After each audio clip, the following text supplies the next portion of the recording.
In and they business, attract.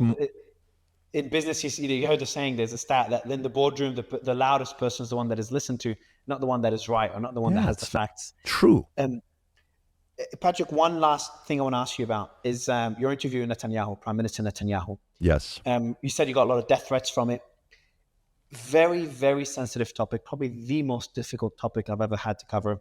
I was pretty direct. I told you earlier, October 7th, Israel had the right to defend itself. And as time went by, I became more and more critical about Gaza, more objective and in the middle when it came to Lebanon, Yemen, Syria, and Iran, which I know you've covered significantly. So what did you come out of the interview? So what was your position when you came into the interview? Has that changed post-interview? And how do you think the interview went? Is there certain questions you wanted to ask? Did they ask you not to say certain things because these are sensitive interviews? They said to you, Patrick, these are topics you cannot ask if you want the interview. And do you think you got everything off your chest? Sure, great question. So let me kind of go through that with you. One, they didn't say, I can't talk about this or that at all. I never had a call with their team whatsoever. It was booked. I showed up. When I'm getting ready to do the interview, they said, can we start 15 minutes earlier?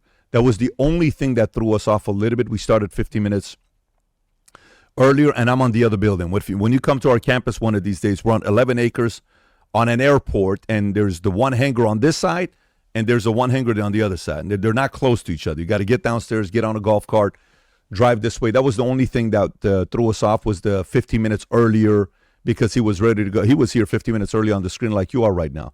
I had 40 pages of notes. And the night before, I'm sitting there, they're saying I got 30 to 40 minutes. And so in 30 pages of notes, if you narrow it down to 10 topics, then to 5 topics, then to 3 topics, you realize you only have 3 topics to interview, because this is the first time you're sitting down with the individual. We're talking right now about a follow-up 2-hour interview, which is what we would need to have to really ask the questions I want to ask. But when you have a 30, 40-minute interview, was 3 things. One, would the Hamas attack on October 7 happen if Trump was president? He answered that. Number 2, if you're running out of money because this war has cost Israelis $130 billion, their debt to GDP ratio went from 60% to 75%. If you continue going this way, are you all of a sudden going to come to American taxpayers to ask for $50 to $100 billion? And he said, no, we got it under control. Great. He said it on a video. We have it that he's not going to come to American taxpayers, meaning you have it under control. Good for you. 120 to 130 billion, that's a lot of money. And then last one that I asked him was, I'm Armenian, I'm Assyrian, and I wanted to find out about the Armenian and the Assyrian genocide, because how is a country that the Holocaust happened to them, how did you not recognize the Armenian genocide? And eventually said, well, I just did. And that was big in the Armenian, Assyrian, and the Greek community, because that was documented now, written all over the place, that finally the prime minister said it. So for me, in that interview, I had 3 outcomes. We got all 3 outcomes knocked out of the way.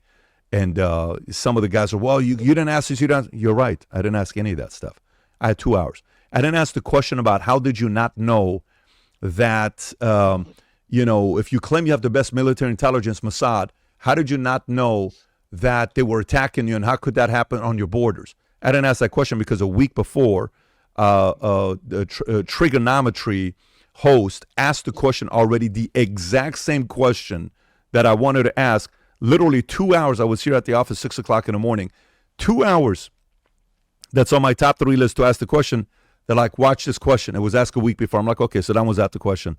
I'm not going to ask it. So it's a filtering process, but hopefully we'll get more of a 2-hour interview to do so. And when I do, trust me, I will entertain the 2 hours, but we'll go to different topics than we did on that 30-minute interview.